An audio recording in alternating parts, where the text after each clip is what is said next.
Hey everybody, thanks for joining us today. This is FeatherFall TableTop, and we are going out of character here. We're going to talk about some Tasha's Cauldron of everything. We're going to go through some character options and the customizing origins.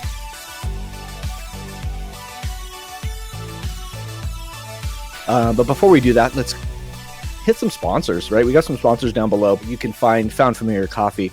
They are doing their Christmas holiday orders. So if you want to get coffee for the holidays, make sure you get your orders in now. They're going fast, filling up quick. But use code FeatherFall at checkout to save yourself 10% on those orders. Get them now while they're hot. Also, there's Skull Splitter dice down below. Link down below. Use code FeatherFall at checkout for another 10% off. Their turnaround on shipping is really quick, but I imagine it'll be kind of a little impeded by the holidays and or COVID. So check out those sponsors down below. Thank you again, sponsors, for being part of our community and helping us out. So like I said, we are talking about the character options. This is the opening of Tasha's Cauldron of everything. And I think this is giving something to a lot of players that may have been the racial choices and character choices were kind of limited. And this is opening it up. And I think in a game run by long seasoned vets, you're kind of already okay with some of the stuff that's in here. And I'm thinking for newer players that may be hamstrung by rules, this is allowing you to open those rules up and kind of play whatever you want. Like, because some of the racial traits kind of limit certain races playing certain classes. And I think this takes that away, allows you to open that up and play anything you really want. So I think this is a good addition, and I'm glad it's here. And we're gonna talk about it. So the first thing is, at first level, you get to customize your character's origin by kind of shuffling around some traits, some racial traits, like your ability scores, your opening ability scores, and your class and your background. So I'll read some of the text here, and then we'll kind of break it down on what that means. So at first level, you choose various aspects of your character, including ability scores, race, class, background. I think that's just the general knowledge of building a character, right? Here's step one. Together, these elements help paint a picture of your character's origin and give the ability to create many different types of characters. Despite that versatility, a typical character race in D&D includes little or no choice, a lack that can make it difficult to realize certain character concepts. And I think that's what my opening was talking about, is certain character concepts they can happen, but they're kind of broken characters in a kind of reversal way, not in a good way. They're more of the min than the max, right? So this subsection addresses that lack by adding choice to your character's race, allowing you to customize your ability scores, languages, and proficiencies to fit an origin you have in mind for your character. So character race in the game represents your character's fantasy species combined with certain cultural assumptions. The following options step outside those assumptions to pave the way for truly unique characters. So I think it's great. And even reading the Twitch chat that we have going, it allows a lot. So you could talk about the min-maxing and how it optimizes that, but it really doesn't, because I agree with what was said. Everything is already there. So that min-max is already there. If you wanted to be good, you're going to pick this race to go with this class always, because you get the bonuses. Not only does it allow that to open up, so in the amount of games that you and I have played together, there have been a few awkward characters. And when we talk about like somebody wanting to play a smart barbarian, it doesn't happen very often. So yes, that's there anyways. It just lets you change it around. It gives you gives you more flexibility than what was there before. And I think you look at so there's a lot of debate about this. There's a lot of either one side of the fence or the other, in the fact that racial bonuses shouldn't be taken as like a overtly like racist act.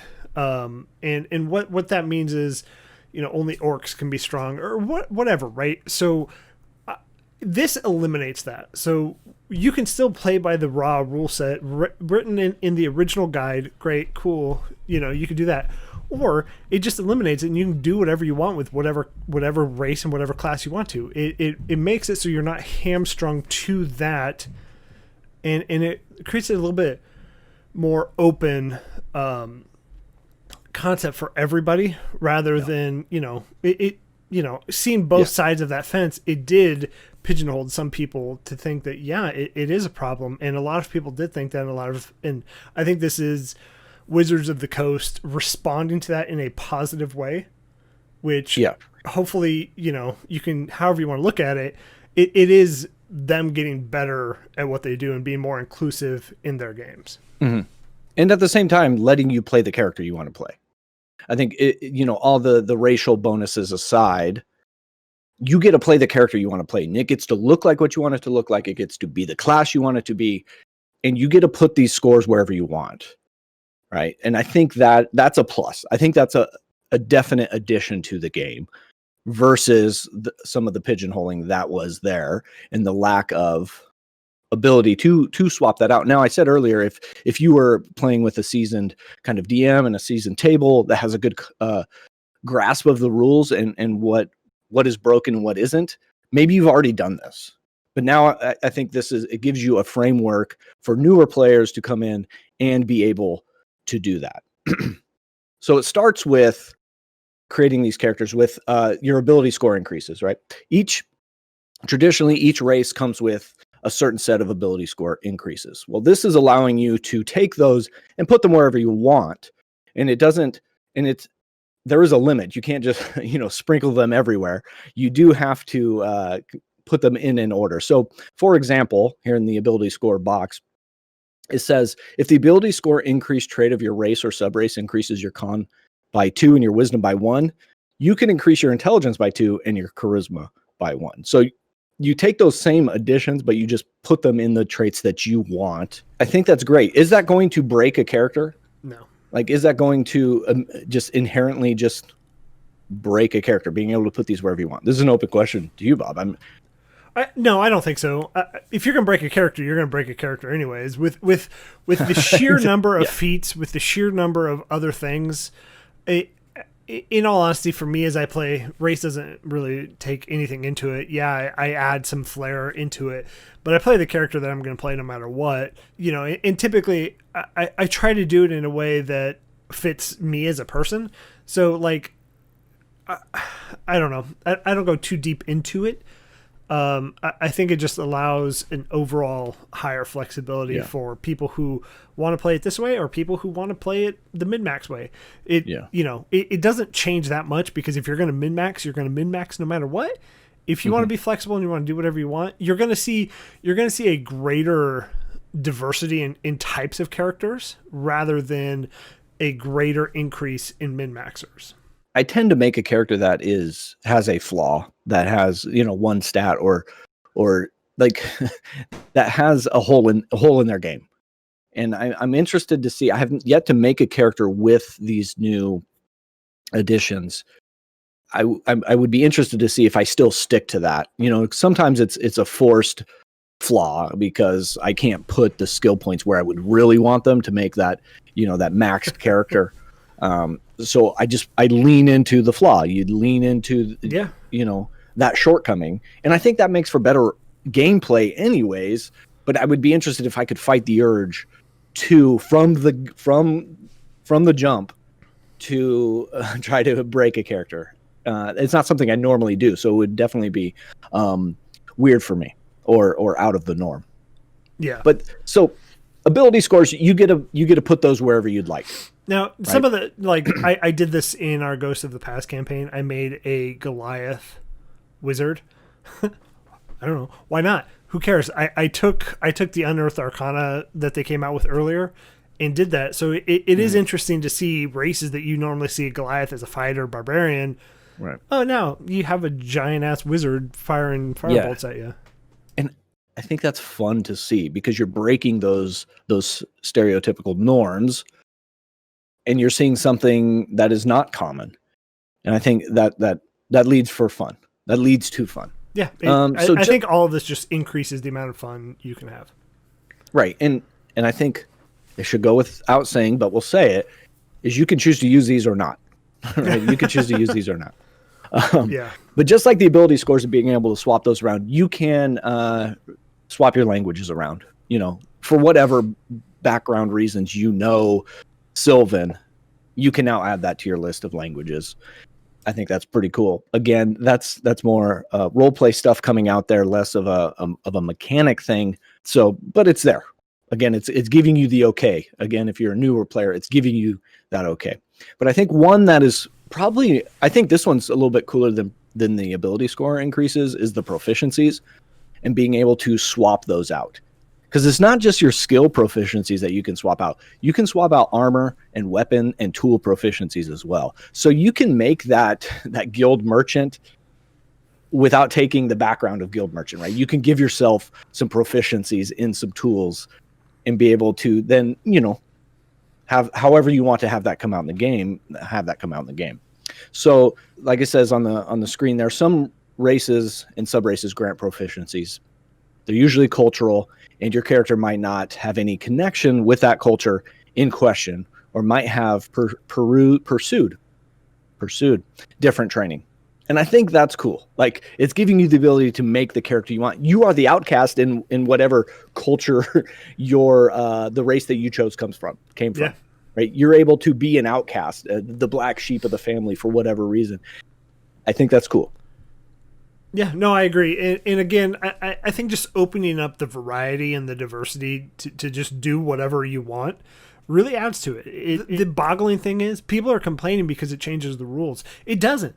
Dude, if you don't want to use Tasha's, don't use it. It's simple as that. If you don't want to use the race portion of this, don't. Yeah. And it boggles my mind how people get upset about enhancing items. So sorry, tangent back into this. Yeah, so let's go through some of these swaps that you can have. So you can swap skill for skill. So you want to be a stealthy dwarf. You can be a stealthy dwarf. You can put that proficiency in any skill you want. Swapping skill for skill.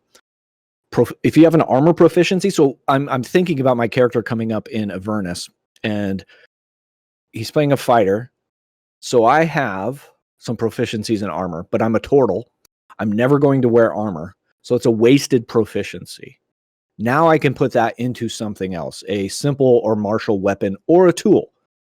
So I can open up my options there a little bit more instead of having that unused armor proficiency. You can swap your proficiency in a simple weapon to another simple weapon or tool, your martial weapons into a simple martial weapon or tool, and your tool proficiencies to another tool or simple weapon proficiency. So again, really just opening up that door for you to make that character you want. And the wheels are turning. A lot of this is role play focused. I know like weapons and armor are not so much, but like being able to pick up more tools. And if you pair this with Xanathar's guide, there's a ton of tool proficiency guides in there that tells you the things that you can do. And if you come across things, you can make a check. It gives you, there are a lot more tables in there for you to pull from. And if you have more of those tool proficiencies, which often go underutilized, I mean, to be honest, unless you're a rogue and you're using your disguise kit and your lockpick, they kind of go underutilized. So maybe if you pick more, are you going to force them into the game and want to use them more? I think so. I would. In seeing back to the barbarian, you don't use armor, and if you take some races, they do have that. Whatever. Changing that to tools is fun. I think tools are great, and they are underutilized. A lot of people have no idea what to do with them. It just opens up the diversity of a character creation. The ability to do that, it's fun for a lot of people, and the ability to just kind of swap and rearrange, it heightens fun. If you're out there saying that, oh, this changes all of this, okay. If you're the DM, don't allow it. If you're the DM and it causes you that much grief, don't allow it. Simple as that. But for the mass majority of people, it's going to heighten their fun. Simple as that. Mm-hmm. And we want our fun to the height. Max fun, max damage, max character creation time. Yeah. All right, continuing on. So this custom lineage is giving you the ability to kind of create your own race or create your own version of something, of anything.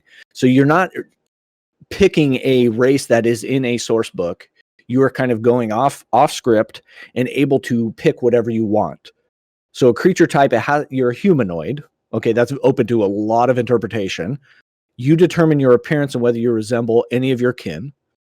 So again, anything. You are small or medium. You have a base walking speed of 30. Ability score increases 1 ability. A score of your choice increases by 2. You gain a feat of your choice for which you qualify. And then there is a variable trait. And I kind of dig this. You gain one of the following options. You can get dark vision up to 60 feet, or you can gain a proficiency in one skill of your choice. So again, options there. You got to give or take there a little bit. Languages, you can speak, read, write, common, and one other language. But what I think is cool here is you're able to then be anything you want. You're not waiting for Wizards of the Coast to put out that race you really wanted to play, right? You're able to pick it and do it and make it and roll with it with this base kind of outline of what it would look like. I don't think we need to go deep into these next parts here, like changing a skill, changing your subclass. I think that's, you made a bad choice in character creation, or something you chose in character creation just isn't coming out in the game. They're giving you the framework and the okay to then change it, to go back and retcon some character creation and figure it out. Right. And make it something that's going to be more fun. Because if you chose a proficiency that you're 10 sessions into your game and you've never used, you might want to change it, right? Yeah. And I think, so the funny thing is, me as a DM, we talked about this already in Descent into Avernus. I've talked about it with the 5e team or the Star Wars 5e team that we have. It's different. People want to try new things. If you don't like it, we can figure out ways to change it, to retcon it. But this gives some of those new time people, maybe a DM who's picking it up for the first couple times, the thought that, oh, this is okay to do. Everything I've read in Tasha's Cauldron of Everything is about on par, a little bit less for me than Xanathar's Guide to Everything, but it just adds to it. And take it, leave it. If you're the DM, you have the option to allow it, not allow it, whatever you want. Mm-hmm. Guess what? It's your game. Do whatever the hell you want. Play however you want to play. But these are fun. If you don't like it, I ask you to consider thinking about it and consider, is this a bad thing, or is this just enhancing my player's ability to be creative? Is it enhancing my player's ability to really play what they want? Because in the end, this is a game for fun, and it's a game for us to play, not just the DM, right? So, right. Yeah. Right. And so everybody, this has been customizing your origin. You see everything on the screen. If you want, pause the video, read it, leave a comment below of what you think, how you feel these origins change the game. Be sure to check out our other Tasha's Cauldron of Everything reviews that we have going on. So be sure to check these out. Come hang out with us on Twitch. We do these live while we're, making content for YouTube. So we're over at twitch.tv/FeatherFall TT.